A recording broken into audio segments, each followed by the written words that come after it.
আলহামদুলিল্লাহ, যাবতীয় প্রশংসা এবং গুণগান একমাত্র মহিয়ান ও গরিয়ান আল্লাহ সুবহানাহু ওয়া তাআলার জন্যে, যে আল্লাহ রাব্বুল আলামিন নাজিল করেছেন মহাবিশ্বের এই মহাবিশ্বয় মহাগ্রন্থ আল কোরআনুল কারীম। বলি আলহামদুলিল্লাহ। শুকরিয়া জানাই সেই মহান রবের দরবারে, যিনি আমাদেরকে মুসলিম পরিবারে জন্মগ্রহণ করার তৌফিক দান করেছেন। বলি আলহামদুলিল্লাহ। আবারও শুকরিয়া জানাই সেই মহান রবের দরবারে, যিনি আমাদেরকে নবী মুহাম্মদ সাল্লাল্লাহু আলাইহি ওয়াসাল্লামের উম্মত হওয়ার সৌভাগ্য দান করেছেন। অগণিত অসংখ্য দরুদ এবং সালাত বর্ষিত হোক মহান আল্লাহ প্রেরিত সর্বশেষ নবী এবং চূড়ান্ত নবী, মানবতার মুক্তির দূত মুহাম্মদুর রাসূলুল্লাহ সাল্লাল্লাহু আলাইহি ওয়াসাল্লামের প্রতি আমরা সবাই অন্তরের অন্তঃস্থল থেকে একবার দরুদ পড়ি। আল্লাহুম্মা সাল্লি আলা মুহাম্মদ ওয়া আলা আলি মুহাম্মদ কামা সাল্লাইতা আলা ইব্রাহিম ওয়া আলা আলি ইব্রাহিম ইন্নাকা হামিদুম মাজিদ। আল্লাহুম্মা বারিক আলা মুহাম্মদ ওয়া আলা আলি মুহাম্মদ কামা বারাকতা আলা ইব্রাহিম ওয়া আলা আলি ইব্রাহিম ইন্নাকা হামিদুম মাজিদ। সম্মানিত উপস্থিতি, কেমন আছেন আপনারা?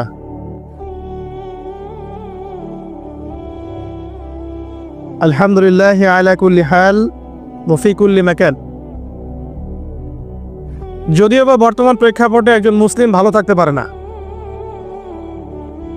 বর্তমান প্রেক্ষাপট এতই খারাপ, কিয়ামতের আলামতগুলো এমনভাবে প্রকাশ হয়েছে এখন যে একজন ইমানদার মুসলিমের পক্ষে নিশ্চিন্তে থাকা আর ভালো থাকাটা খুব কষ্টকর। তারপরেও নবী সাল্লাল্লাহু আলাইহি ওয়াসাল্লাম আমাদেরকে দিক নির্দেশনা দিয়েছেন যে যখন ফিতনার যুগ আসবে, ফিতনার যুগ বলতে চতুর্দিক থেকে ফিতনার ফাসাদ। ফিতনা ফাসাদ কেমন? মানে আল্লাহ রাব্বুল আলামিন কোরআনে একটা বিষয় বলছেন, সমাজ তার উল্টা চলছে, এগুলো ফিতনা। নবী সাল্লাল্লাহু আলাইহি ওয়াসাল্লাম হাদিসে একটা বিষয় বলেছেন, সমাজ তার উল্টা চলছে, এর নাম ফিতনা। পরিবারে ফিতনা, ধর্মের মধ্যে ফিতনা, সমাজে ফিতনা, অর্থনীতিতে ফিতনা, এখন সংস্কৃতির মধ্যেও ফিতনা। তো এই ফিতনাময় পরিবেশে নবী সাল্লাল্লাহু আলাইহি ওয়াসাল্লাম বলেছেন যে কেউ যদি ঈমান এবং আমলের উপরে, মানে নবী সাল্লাল্লাহু আলাইহি ওয়াসাল্লামের আদর্শের উপরে সবর করতে পারে, টিকে থাকতে পারে, তার জন্য 50 জন শহীদ সাহাবীর নেকি হবে ইনশাআল্লাহ। তো ফিতনাময় পরিবেশে যদি সবর করা যায়, হকের উপর অটল থাকার চেষ্টা করা যায়, ইনশাআল্লাহ আপনি 50 জন শহীদ সাহাবীর নেকি পাবেন ইনশাআল্লাহ। তো প্রত্যেকটা ক্ষেত্রেই আপনি ফিতনা পাবেন। পরিবারের দিকে তাকাবেন, দেখবেন পরিবারের বন্ধনগুলো আগের মতো নাই। প্রচুর ডিভোর্স হচ্ছে, স্বামী স্ত্রীর বিচ্ছেদ প্রচুর বেড়ে গেছে। তারপরে সন্তান সন্ততি আমাদের পরিবারে যারা আছে, দেখবেন এরা বেশিরভাগই দুনিয়াদার হয়ে গেছে, দিনের খুব একটা ফিকির নাই। বেশিরভাগ পরিবারের সদস্য দেখবেন নামাজ কালামের এখন ধার ধারছে না। ম্যাক্সিমাম পরিবার থেকে আস্তে আস্তে পর্দাটা কিন্তু শিথিল হয়ে যাচ্ছে। আপনি ব্যক্তি জীবনের দিকে তাকিয়ে দেখেন, গর্বের সাথে আমরা বলি না যে 90% মুসলিমের বাংলাদেশ, দেখবেন মেজরিটি সংখ্যক মুসলিম 5 ওয়াক্ত নামাজ জামাতে পড়ে না। বেশিরভাগ মুসলিম দেখবেন আল কোরআন বিশুদ্ধ করে তেলাওয়াতও করতে পারে না। তো এরপরেও আমরা দাবি করি যে আমরা প্রকৃত মুসলিম, জান্নাত আমাদের জন্য অপেক্ষা করছে। আসলে বাস্তবতা এমন নয়। যারা কোরআন আমরা টুকটাক পড়তে জানি, তাদের মধ্যে কত % কোরআনের অর্থ বোঝে? এই আল্লাহ পাকের কিতাব আমার হাতে আছে, এই কিতাবের অর্থ কতজন বোঝে? এটা একটা চ্যালেঞ্জ। যারা কোরআন পড়তে জানি আমরা, তাদের প্রতি চ্যালেঞ্জ, দেখেন তাদের মধ্যে কত % মানুষ কোরআনের অর্থ বলতে পারবে। আর অর্থটা যে জানা জরুরি, এই বিষয়টাও আমরা এখন জনগণকে বোঝাতে ব্যর্থ হচ্ছি। কোরআনের অর্থটা যে বোঝাটা জরুরি, এটা বোঝাতেও ব্যর্থ হচ্ছে। কারণ আমরা সবাই প্রত্যেক হরফে 10 নেকি পেতে চাই। কোরআন তেলাওয়াত করলে প্রত্যেক হরফে 10 নেকি হবে, এই তো। তো এই কনসেপ্ট যখন আমার মাথায় ঢুকে গেছে, আমি ওখানে নিজেকে থামিয়ে দিয়েছি। অর্থ বুঝে গবেষণা করলে এবং কোরআন কেন্দ্রিক জীবন ব্যবস্থা গড়লে যে আরও বেশি নেকি হয়, এটা আমার মাথায় নাই।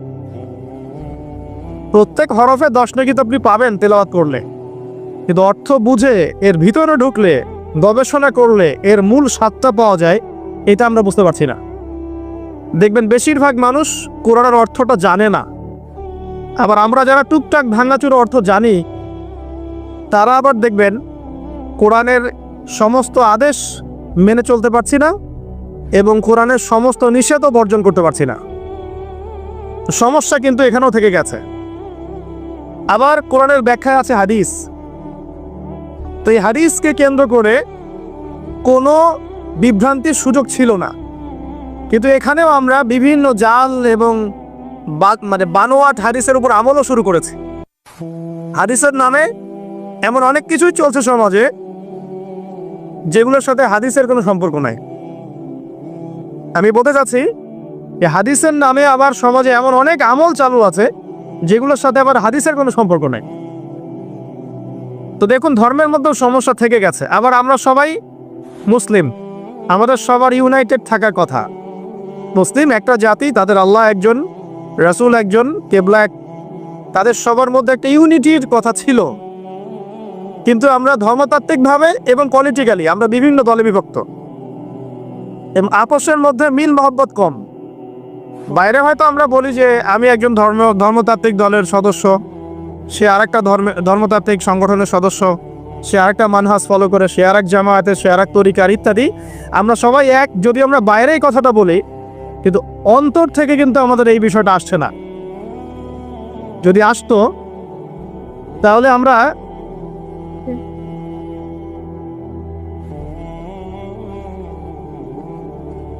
আমরা ভিতর থেকেই ঐক্যবদ্ধ হতে পারতাম, তাহলে উম্মার আজকে এই অবস্থা হতো না। তো দেখুন, ধর্মকেন্দ্রিক অনেক প্রবলেম থেকে গেছে এখনো।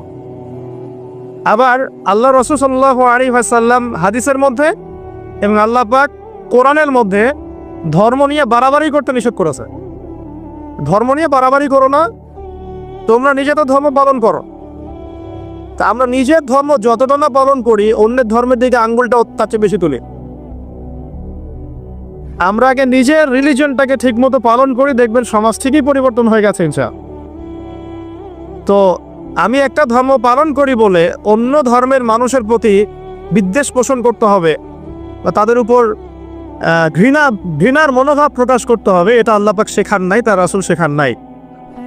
আল্লাহ এবং তার রাসূল কি শিখিয়েছেন? ইসলামের সত্য বিষয়টাকে আপনি সবার সামনে উপস্থাপন করবেন। যার ইচ্ছা হবে সে কবুল করবে, যার ইচ্ছা হবে সে অস্বীকার করবে। যার যার কবরে শেষে যাবে, যার যার হিসেব শেষে দিবে। চাপিয়ে দেওয়ার সিস্টেমটা ইসলামের মধ্যে নাই। এখন আসেন, পরিবারের আপনাকে ফেতনা কিছু বললাম। অর্থনীতির জীবনে যাবেন, ব্যবসা বাণিজ্যের মধ্যে যান, দেখেন বেশিরভাগ কালোবাজারি করছে, সিন্ডিকেট করছে, মজুদদার মাপে কম দিচ্ছে, জনগণকে ঠকাচ্ছে, করছে না? এগুলো পলিটিক্যাল ফিতনা, এগুলো ইকোনমিক্যাল ফিতনা। তারপর আপনি আরো দেখবেন ইকোনমিক সেক্টরে রিবা ভর্তি, সুদ রিবা মানে কি? সুদ, রিবা দিয়ে ভর্তি। ঘুষ ছাড়া কাজ হচ্ছে না, ঠিক আছে? অন্যের সম্পদ আত্মসাৎ না করলে আমাদের পেটের ভাত হজম হচ্ছে না। তো এই যে দুর্নীতি বলেন, ঘুষ বলেন, রিবা বা সুদ বলেন, হ্যাঁ, তারপরে কালো বাজারি বলেন, কালো টাকা সাদা করার টেন্ডেন্সি বলেন, পাচার বলেন, সবগুলো অর্থনৈতিক ফিতনা। এগুলো হচ্ছে কি? অর্থনৈতিক ফিতনা। আর বিশ্বের ফিতনা তো পরে, ওটা তো বলার অপেক্ষা রাখে না। মানে বিশ্বের সবচেয়ে বড় ফিতনা ছিল দ্বিতীয় বিশ্বযুদ্ধ। তার আগে একটা হয়েছে প্রথম বিশ্বযুদ্ধ, যেখানে প্রায় কয়েক কোটি মানুষ মারা গেছে। আর সেকেন্ড ওয়ার্ল্ড ওয়ারে আরও বেশি মানুষ মারা গেছে। তো এখন বিশ্বকে ঠেলে দেওয়া হচ্ছে একটা থার্ড ওয়ার্ল্ড ওয়ারের দিকে।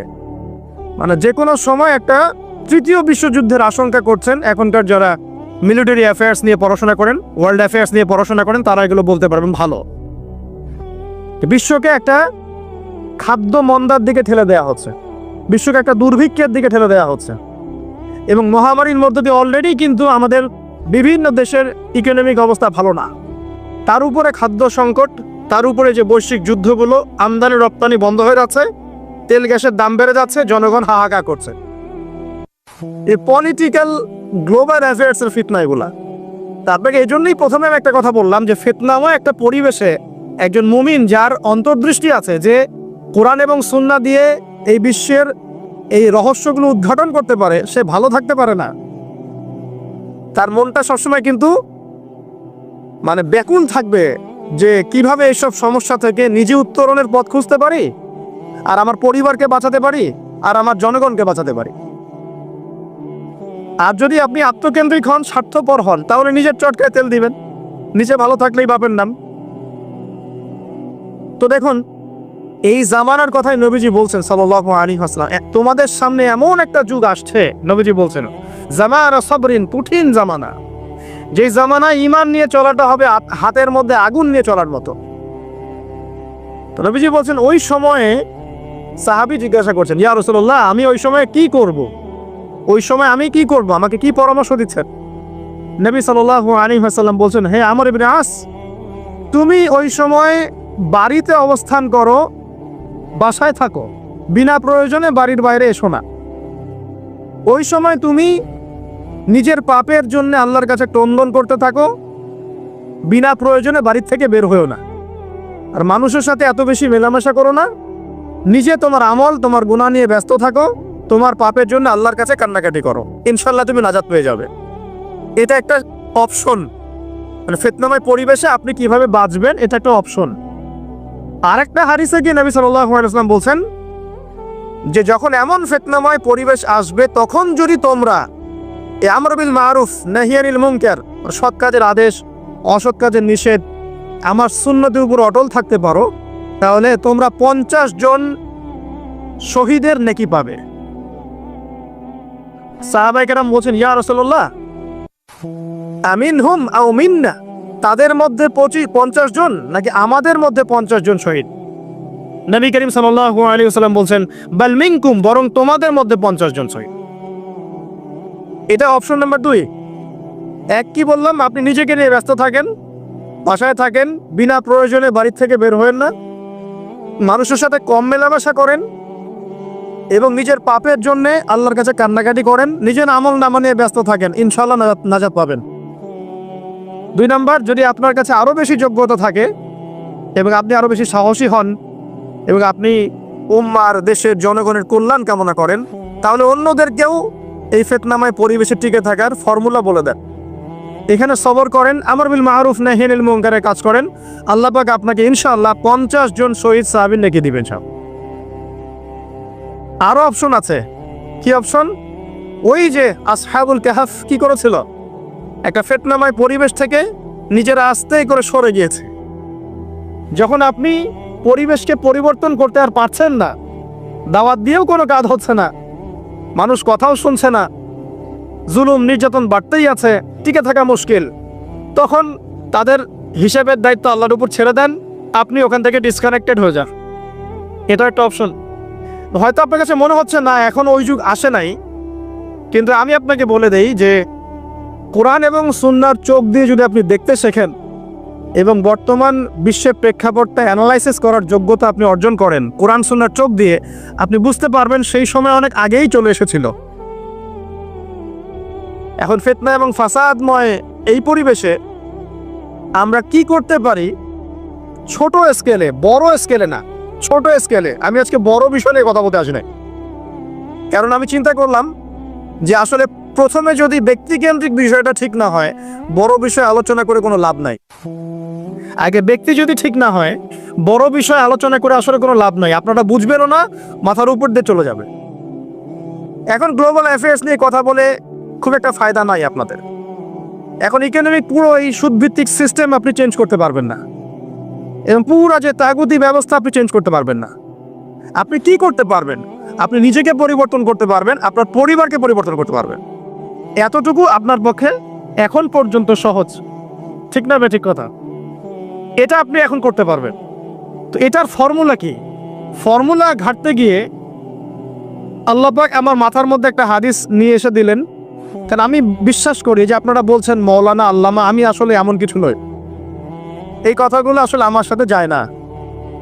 আমি নিতান্তই একজন ছোট মানুষ এবং তালেবে ইলম, জ্ঞানের পথের পথযাত্রী। আর আমি তালেবে ইলম হয়ে থাকতে চাই। আমি মুফতি হই, আমি মুহাদ্দিস, মুফাসসির বা এই যে শব্দগুলো আপনারা বলছেন, এমন কিছুই নয়। আসলে কিয়ামতের মাঠে আমি জান্নাতে যেতে পারবো কিনা আমি নিজেই জানি না। যখন কোনো মানুষ নিজেকে অনেক বড় মনে করা শুরু করবে, বুঝে নেবেন সেই ইবলিসের আনুগত্য করা শুরু করেছে আর কি। কারণ ইবলিস বলেছিল আবা ওয়াস্তাকবারা, আমি খলাকতানি মিন নার ওয়া খলাকতাহু মিন তিন, আমাকে সৃষ্টি করেছেন আগুন দিয়ে, আদমকে সৃষ্টি করেছেন মাটি দিয়ে, আমি কেন আদমকে সিজদা করতে যাও? তো এটা ইবলিসের চরিত্র, আবা ওয়াস্তাকবার, সে উদ্ধত হয় এবং অহংকার প্রদর্শন করে। তা আমি মনে করি যে আমি কিছু বলি না, আল্লাহ রাব্বুল আলামিন আমাকে বলার তৌফিক দেন মাত্র, আলহামদুলিল্লাহ। তা আমার মাথায় একটা হাদিস আসছে, সকাল থেকে ঘুরছে। সেটা হচ্ছে, দেখুন, বারা ইবনে আযিব রাদিয়াল্লাহু আনহু থেকে বর্ণিত হাদিসটা আসছে এবং হাদিসটা বিশুদ্ধ। এখান থেকে আমি মূল আলোচনা যাচ্ছি যে একদিন আনসার মানুষদের মধ্যে, আনসার কারা? আমাদের আনসার বাহিনী। আনসার কারা? যারা মুহাজির সাহাবীদেরকে আশ্রয় দিয়েছিল মদিনায়, তাদেরকে কি বলা হয়? আনসার। তাহলে শব্দটা সুন্দর না? তাহলে আমাদের বাহিনীর নামটাও সুন্দর, মাশাআল্লাহ। তো আনসার সাহাবীদের মধ্যে একজন ইন্তেকাল করেছেন, ইন্নালিল্লাহি ওয়া ইন্না ইলাইহি রাজিউন।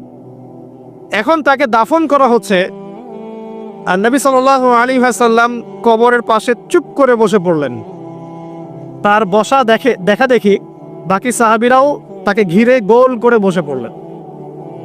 তারা বলছেন, আমরা এমন ভাবে এখানে বসেছিলাম যেন আমাদের মাথার উপরে পাখি এসে বসতে পারে, চুপচাপ, কোনো নড়াচড়া নাই। দেখেন, রাসূলের সাথে বসার সুন্নত দেখেন। কোরআন এবং হাদিসের মাহফিলে বসার কিন্তু সুন্নত আছে। এখানে বসে দুনিয়াবি এত গল্পগুজব করা যাবে না, এই মোবাইল টোবাইল হাবিজাবি এত ব্যস্ত থাকা যাবে না, দিলের কান দিয়ে শুনতে হবে, ঠিক আছে? আদব আছে, না হলে কথা আপনার উপর তাসির করবে না। তারা এমনভাবে বসেছিলেন যেন মাথার উপরে পাখি বসতে পারে, সুবহানাল্লাহ। এবার নবী করিম সাল্লাল্লাহু আলাইহি ওয়াসাল্লাম বলছেন যে যখন মাইয়িতকে কবরে শোয়ানো হয় তখন সে তাকে দাফন করে যাওয়া ব্যক্তিদের হাঁটার খসখস আওয়াজ শুনতে পায়। এরপরে তাকে যখন শুইয়ে দেওয়া হয়, সে যদি মুমিন ব্যক্তি হয় তাহলে তার মাথার দিকে তার সলাত এসে দাঁড়িয়ে যায়। দুনিয়াতে আপনি যে নামাজগুলো পড়েছেন, আমি যে নামাজগুলো পড়ছি, এগুলো মাথার দিকে দাঁড়িয়ে যায়। ডান দিকে চলে আসে তার সওম, সওম মানে কি? রোজা।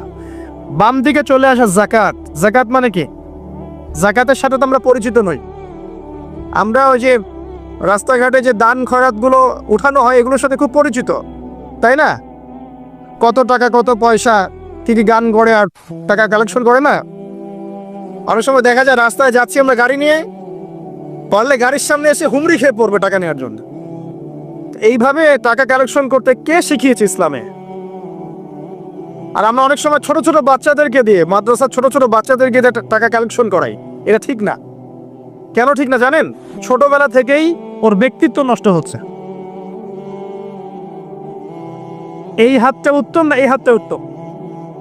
উপরের হাত উত্তম, নিচের হাত উত্তম? তো ছোটবেলা থেকে সে নিচের হাতে অভ্যস্ত হচ্ছে। দেখেন, এত টাকা পয়সা কালেকশন করে আমাকে আরেকটা স্বতন্ত্র মসজিদ করতেই হবে জরুরি? খুবই জরুরি ছিল। মানুষের কাছে হাত চেয়ে, হাত পেতে, রাস্তাঘাটে এরকম করে গাড়ি থামিয়ে, তারপরে কি বলবো, সুর করে গান গেয়ে এত টাকা পয়সা কালেকশন করতেই হবে? মসজিদটা আমাকে টাইলস ফিটিং করতেই হবে? এসি মসজিদ করতেই হবে? আমরা এমনও মসজিদ রংপুরে দেখেছি 10 বছরেও টাকা কালেকশন শেষ হয় নাই। 10 বছর ধরে কালেকশন হচ্ছে। আমি ছোটবেলা থেকে দেখছি কালেকশন হচ্ছে। কি বুঝলেন? তো এগুলো আমাদের ব্যক্তিত্ব নষ্ট করে। মুসলিমরা উপরের হাতের মালিক। সারা বিশ্ব আমরা একসময় চালিয়েছি। এই পশ্চিমা সভ্যতা আমাদেরকে কি শিখায়? সারা বিশ্ব আমরা চালিয়েছি। এই আপনার উমাইয়া খেলাফতের সময়ও কর্ডোভায় আব্দুর রহমানের যে শাসন ছিল, কর্ডোভা, স্পেন, পর্তুগালি, পুরো জায়গাগুলো পশ্চিমা বিশ্বের, এগুলো মুসলিমরা শাসন করেছে প্রায় 500-600 বছর। ইতিহাস তো আমরা জানিও না, পড়িও না, ভুলে গেছে। ইতিহাস পড়তে হয়। হিস্ট্রি ঘাটলে দেখবেন রাসূল সাল্লাল্লাহু আলাইহি ওয়াসাল্লামের 23 বছরের নববী যুগ, স্বর্ণযুগ, তারপর আবু বকর সিদ্দিকের খেলাফত, তারপর ওমর ইবনুল খাত্তাবের খেলাফত। আবু বকর সিদ্দিকের 2 বছর বা 2.5 বছর, ওমর রাদিয়াল্লাহু আনহুর প্রায় 10 বছর, তারপর উসমান রাদিয়াল্লাহু আনহুর 12 বছর, আলী রাদিয়াল্লাহু আনহুর প্রায় 2-2.5 বছর, তারপরে হাসান রাদিয়াল্লাহু আনহু 6 মাস। এরপরে উমাইয়া খেলাফত শুরু হলো মুয়াবিয়া রাদিয়াল্লাহু আনহু হাতে, প্রায় 20 বছর। উমাইয়ারা শাসন করেছে প্রায় 90 থেকে 100 বছর। তারপর জাব নদীর যুদ্ধে উমাইয়া আব্বাসীয়রা একে অপরের সাথে যুদ্ধ করেছে, করে উমাইয়ারা পরাজিত হয়ে আব্বাসীয়রা ক্ষমতায় গিয়েছে। ক্ষমতায় গিয়ে তারা প্রায় শাসন করেছে প্রায় 550 বছর। এদিকে উমাইয়াদের মধ্যে যারা পরাজিত হয়েছে ওরা চলে গিয়ে কর্ডোভা, আন্দালুসিয়া, ওইদিকে খেলাফত কায়েম করেছে। তারপরে আবার এদিকে ফাতেমি খেলাফত ছিল, উসমানীয় খেলাফত ছিল, তারপরে মিশরে তুরুনি একটা রাজবংশ ছিল, আমাদের সাবকন্টিনেন্টে মোগলরা ছিল, সারা বিশ্বে আমরাই ছিলাম। ইতিহাস তো ভুলে গেছে। তা আমরা সবসময় উপরের হাত ছিলাম, উপরের হাত আমরা দিতাম, মানুষ নিত। আর এখন কি হয়েছে? আমরা এখানে, আমরা চাই, মানুষ দেয়। আর ওরা কি আর এমনি দেয়? ওরা চড়া সুদ দিবে না? ওয়ার্ল্ড ব্যাংকে যান লোন নিতে, চড়া সুদ। মানে এই সুদ শোধ করতে গিয়ে বিভিন্ন দেশ শ্রীলঙ্কা হয়ে যাচ্ছে। সুদ তো শোধ করতে হবে, এমনি তো আপনাকে আর এগুলো দিবে না। তো এই সুদটা শোধ করতে গিয়ে আমাদের জিনিসপত্রের দাম বেড়ে যাবে, তারপরে দেখবেন জনগণের উপর কর বেড়ে যাবে, অনেক প্রবলেম। আর এই প্রবলেমগুলো ফেস করতে হবে কি কারণে? রিবা বা সুদের কারণে। তো এই যে বলছি, দেখেন ছোটবেলা থেকেই যে আমরা নিচের হাতে অভ্যস্ত হচ্ছি, এটা ত্যাগ করতে হবে। ব্যক্তিত্বের পরিচয় দেন। এত টাকা পয়সা চেয়ে প্রতিষ্ঠান করার দরকার নাই। আমার জমি আছে 1 বিঘা, আমি প্রতিষ্ঠান করবো ইনশাআল্লাহ। আপনার 2 বিঘা আপনি করেন, যার সামর্থ্য আছে সে করবে, সামর্থ্য নেই করার দরকার নেই। আর একটা মসজিদ যদি কবুল হয়, একটা মসজিদ একটা জেলার জন্য যথেষ্ট। একটা মসজিদ নববী থেকে নবী সাল্লাল্লাহু আলাইহি ওয়াসাল্লাম সারা দুনিয়া শাসন করেছে। আর আমাদের তেমন কোটি কোটি মসজিদ বাংলাদেশে। এই যুগের কথাও নবীজি বলেছেন, যে যুগে মসজিদগুলো চাকচিক্যময় হবে, মসজিদগুলো কি হবে? চাকচিক্যময় হবে, হেদায়েত উঠে যাবে, এবং মসজিদের মধ্যে সরগোল, হট্টগোল বেড়ে যাবে। দেখেন না মসজিদে হট্টগোল বেড়ে গেছে না? এটা সেই যুগ। তো যেটা বলছিলাম প্রিয় ভাইরা, যে নিচের হাতে অভ্যস্ত না, উপরের হাতে অভ্যস্ত হতে হবে। এই কারণে এই যে একটা হাদিসের কথা শুরু করলাম, যে আনসার সাহাবী কারা ছিল? যারা মুহাজির সাহাবীদেরকে আশ্রয় দিয়েছে।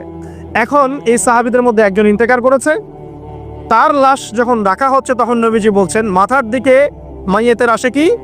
সলাত। সলাত মানে কি? নামাজ। 5 ওয়াক্ত নামাজ আজকে থেকে ছাড়বেন? ওয়াদা করেন আজকে থেকে 5 ওয়াক্ত নামাজ ছাড়বো না ইনশাআল্লাহ। একটা হাদিস খালি বলি, মান তারাকা সালাতান মুতাআম্মিদান ফাকাদ কাফারা, মান তারাকা সালাতান মুতাআম্মিদান ফাকাদ কাফারা।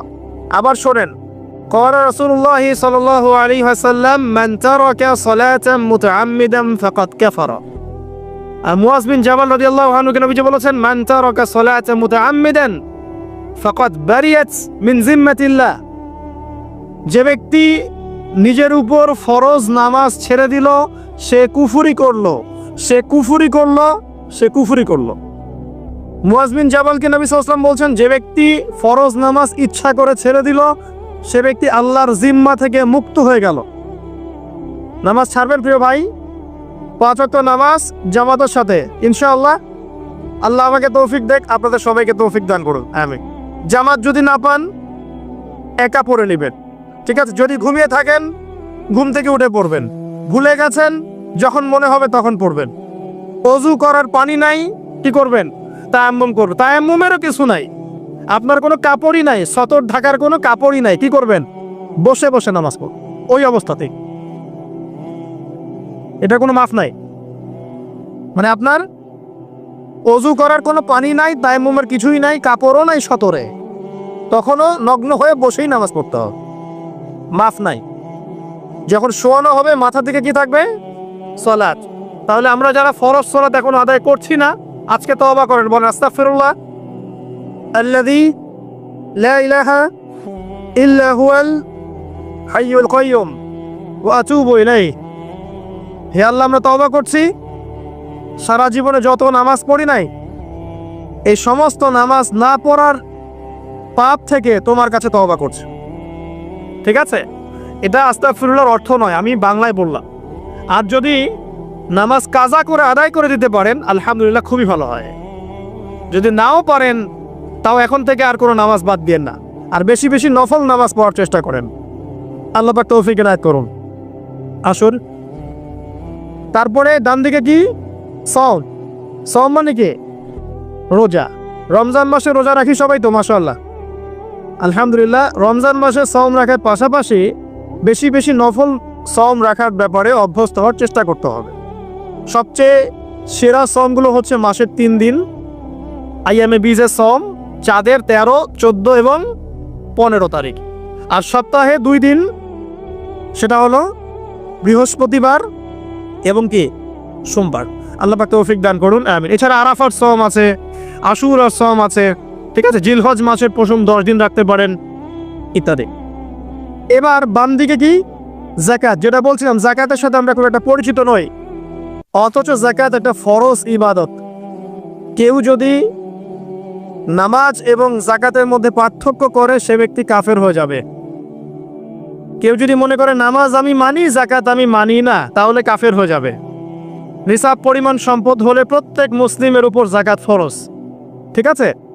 এবং এই যাকাতই হচ্ছে আপনার ইসলামিক অর্থনীতির মূল ভিত্তি। যাকাত হচ্ছে ইসলামিক অর্থনীতির কি?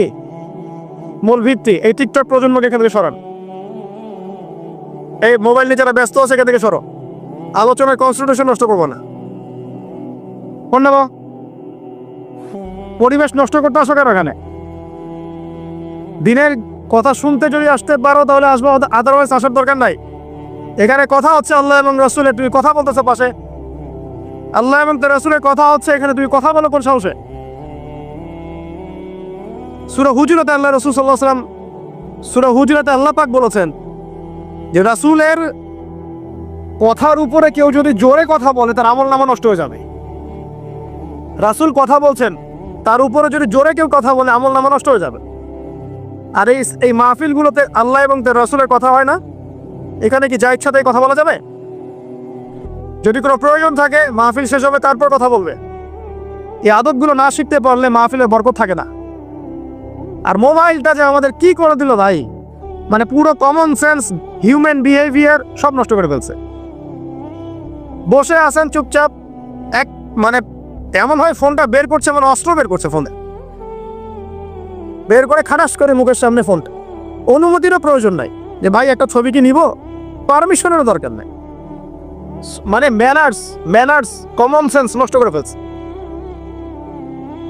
আগে মুসলিমদের সাথে 2টা জিনিস থাকতো।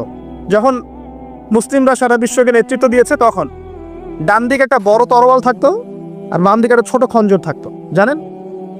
এই মোগল আমলেও দেখবেন, নবাব সিরাজউদ্দৌলাদের আমলেও দেখবেন, ডান পাশে একটা বড় সৌট থাকতো আর বাম পাশে থাকতো একটা ছোট খঞ্জর। ওই 2টা জায়গায় এখন স্থান নিয়েছে। ডান পকেটে একটা বড় স্মার্টফোন আর বাম পকেটে ছোট একটা আবার কথা বলা ফোন। মানসিকভাবে আমরা সুস্থ নই এখন।